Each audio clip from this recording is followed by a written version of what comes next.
শুক্রবার দুপুর 12:15 শিবপুরের কাজীপাড়া লেনে তখন প্রচুর মানুষের আনাগোনা। হঠাৎ গুলির আওয়াজ। ভর দুপুরে এক ব্যক্তিকে গুলি করে খুন। পুলিশ সূত্রে জানা গিয়েছে নিহতের নাম মেহরাজ খান, পেশায় এসবিএসটিসির বাস চালক। প্রত্যক্ষদর্শীরা জানিয়েছেন, এদিন দুপুর 12:15 নাগাদ কাজীপাড়া লেন দিয়ে হেঁটে যাচ্ছিলেন মেহরাজ খান।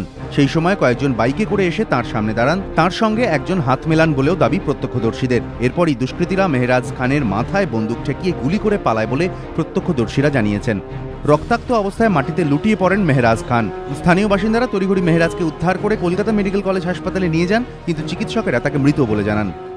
ঢিলছোড়া দূরত্বে পুলিশ এবং একটা জনবহুল এলাকায় জাস্ট 12টার সময় এরকম একটা মার্ডার, আমরা খুবই হতাশ। যখন আমি দেখলাম তখন দেখলাম পড়েছিল, ওনার ছেলে ওনার বুকে বসে আব্বা আব্বা করে ডাকছে।